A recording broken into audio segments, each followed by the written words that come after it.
So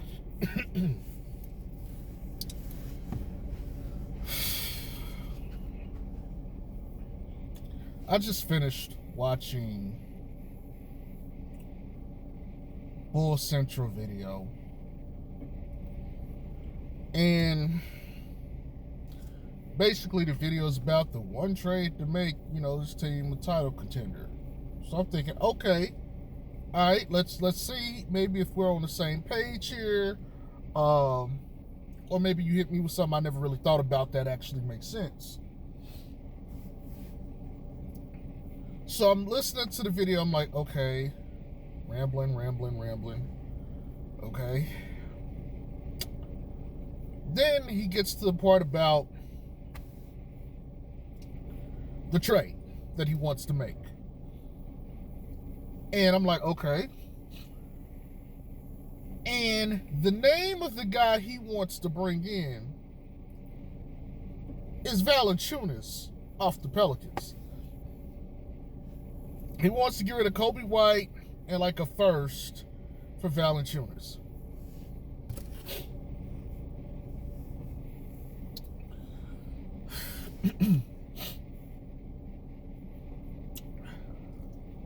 Let me go on the record and say, there's only two things. Two things that can make this team a title contender.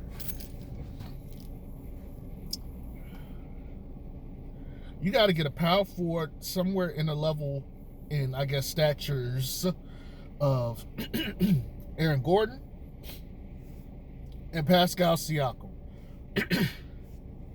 Oh, let me drink something, man. My throat getting kind of raspy. Okay, maybe that's better. All right.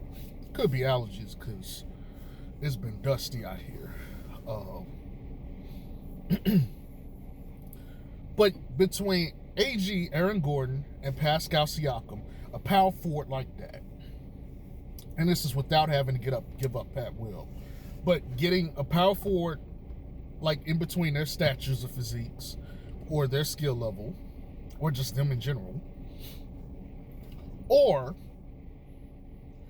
revamping the entire bench to the point to where we have a mix of shooting, scoring, and defense, and high-level role players off the bench.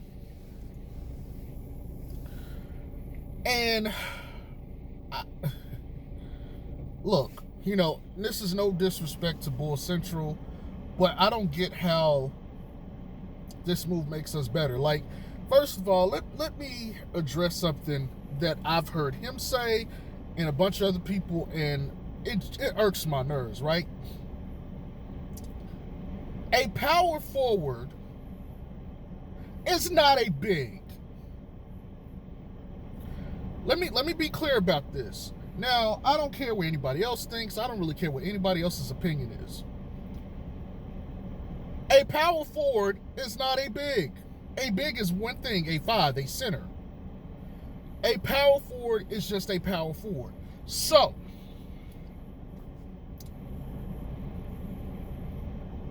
you want to essentially get Valencunias and have him come off the bench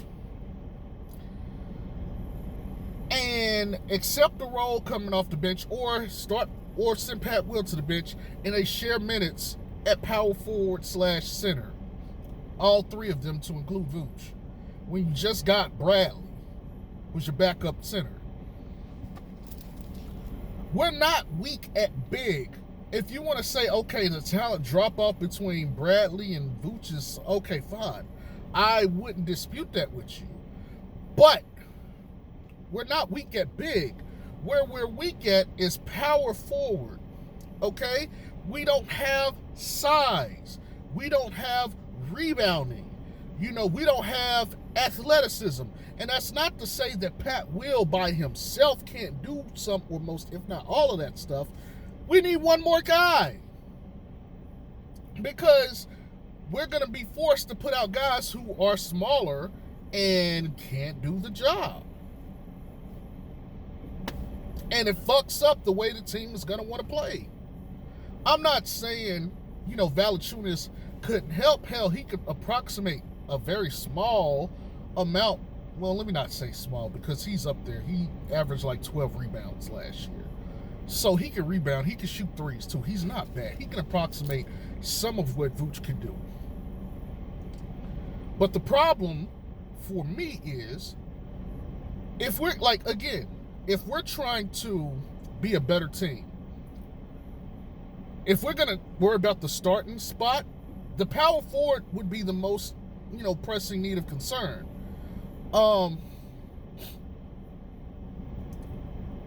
Outside of that, the other thing I mentioned to you guys would be the bench. Now, there's a reason I mentioned the bench.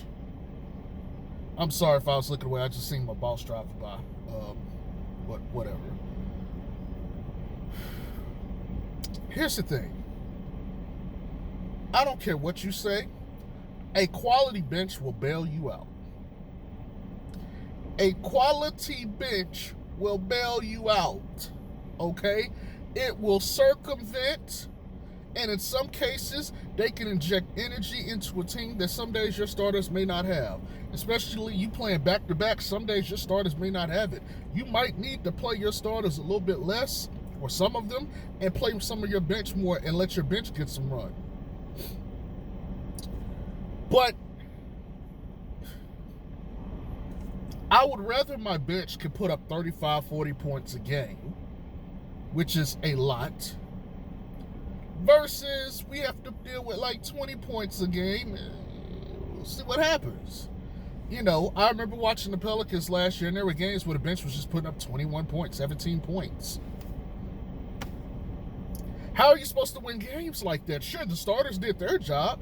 You could have a game where Bledsoe has 12, Zoe has 13, Zion has 26, B.I. has 24, and Steven Adams having like 10 or 12, which is about what they averaged for the year, except Steven Adams, I think he had 8.9 points per game, but that's, whatever. This, if your starters are giving you that, and your bench is 17 to 20 points, and they're playing like a hefty amount of minutes, no, we need more than that. We need points off the bench. That takes so much pressure. See, check this out, right? Let's say we get into a matchup and the starters, I'm not going to say they're sucking, but they just, there's a clear mismatch with the starters of our team versus the starters of the other team. Okay, fine. That mismatch hits the bench, and probably most of our starters hit the bench. If we put in our bench unit, now granted, you're probably not going to just pull out all the starters on both teams and just put in. It doesn't work like that usually. But let's just say we're resting a lot of our starters, and that guy that was giving us problems goes to the bench, right? If you sit in a team that can't take advantage of it, guess what? The lead is going to stay the same, or it's going to grow. If I go put in the bench and my bench starts shooting and playing lights out and closes up the lead or gets us a lead, it means, okay, the other coach now has to make a decision. Do I put my guy back in, who we have the complete mismatch, on less rest and he's going to get gassed, or do we just have to whittle the storm? Whittle. I guess whittle, wear it down. Fuck it. You have to, or we just going to bear the storm.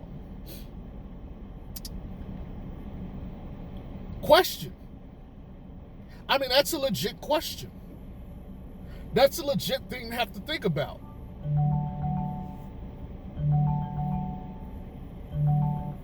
I'm sorry, I don't know what that was. I got a phone call from something. I don't know what the hell that is, but anyway. My point is, I would much rather have a better bench. Like, if you're telling me we're going to get rid of Kobe White, but we're going to get 2 or 3 pieces that can shoot, or something off the bench and put up points, I'll take that. I'll take that, Kobe and a pick to get that. That's quality replacement. I am perfectly okay with that. You're going to play DeRozan or Zach with the bench anyway, so fuck it. That makes so much more sense to me. But you want to go get Valencunias, my nigga? Like, he don't even play power forward.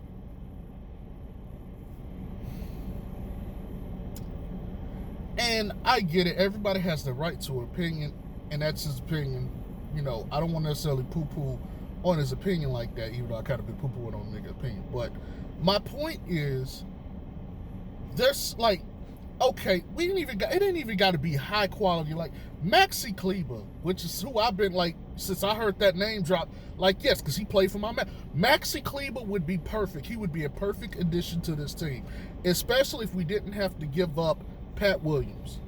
Preferably if we didn't have to give up Kobe White either. But we do have a lot of guard depth. I feel like Kobe could be sacrificed at the very least. You could sacrifice him. So if you did that, okay, fine. But, I mean, at least I'd say, okay, that's a really, really, really, really good pickup. And he fills a lot of the holes, actually fills every hole that we needed at power forward.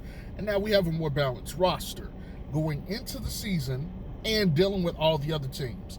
So now we have more flexibility on the court, which is great. Having versatility is great. You're solid in shooting. You're solid in rebounding. You can throw bodies at bigs like Giannis Antetokounmpo, Zion Williamson. You know, you AD. You got a multitude of options, right? And you can play a multitude of styles. So to me, that would make much more sense than Valencunias, who, if I'm not mistaken, can't even be traded until like near the trade deadline anyway. I think you got to be on the team for 90 days. But Valencunias? Like, I would getting Valencunias if you still had Wendell Carter Jr. and you were playing him at the 5. I would get, okay, then let's trade Wendell Carter and a pick or something to get Jonas Valanciunas. That makes bravo. But not to, like, no, for what? They're not even the same. I mean, he just came off like his best career season, so he averaged a double-double. Probably is cheaper, too. If you were going to say, okay, let's just say Vooch ain't the long-term commit that you want, right? But let's say you can get a verbal agreement from Valanciunas or an agreement that he's like, yes, I will resign. Here's what you do. Here's something I would be open to, okay? Because I've thrown this idea out here before. You flip Vooch because he's an all-star center that fits perfectly with what they want out of Zion. He'll space the floor, provide options, makes that team better. They would take this deal. But you would flip Vooch and you would make this a 3 or 4 team trade to get everything that you needed. You flip Vooch, you're going to get back at least a couple picks because you need to replenish what you lost from Vooch when you sent him to Orlando, okay? So you would flip Vooch. Valanciunas has to come back on the deal. He is he is coming to Chicago. No matter what other teams you get involved, that dude will be in Chicago, period. And then you figure out, okay, what power forward do I need that fits the need of the team? And you make sure you select the teams that you need so you can make this work. You can send some of the assets. See, this is how you do a deal that works for everybody. Now, even if you want to throw in Kobe White and he goes to a team somewhere, hey, you can make that work too. But the point is, let's say you get Valanciunas up out of here. Maybe you include Toronto.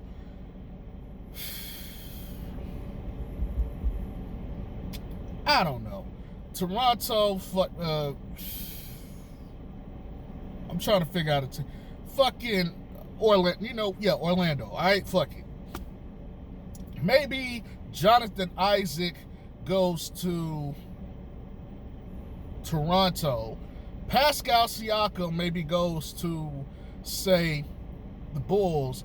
and maybe you send out Kobe White and Vooch to New Orleans, and then let's say Bulls also get like 3 or 4 first-round picks. Okay, now you just got better, because Valencunias can rebound and he can shoot the 3. He can space the floor, so he can approximate some of that. You saved money in the sense that you're not paying as much into Valencunias as you would be to Vooch. And now you can say, okay, peep game. We got Pascal Siakam. He is going to start over Pat Williams. You send Pat Williams to the bench. Now, Pat Will can still get value coming off the bench. He can still play like 28, 20-some minutes a game. You got him. You got Caruso, Troy Brown Jr., Tony Bradley, and a couple of the others off the bench. Okay, you're solid. But here's the other kink with this. You're not going to run Pascal Siakam offense with the starters. His role is going to be rebounding, defense, and shooting. What you do is, when you rotate out your guards, for the most part, Pascal Siakam and like DeMar DeRozan will get most of the looks in the second unit. And they'll get the second unit guys for the most part, and then they'll switch out and come back in that way. Now, your team looks better, not just now, but going to the future, because you're going to have a lot more flexibility. Matter of fact, because you would send out Kobe, you probably save more money than you had anyway, so you're even further under the cap, so you got more room to make deals. And I think they still got a trade exception too. Bada bing, bada boom. That's how you get it done.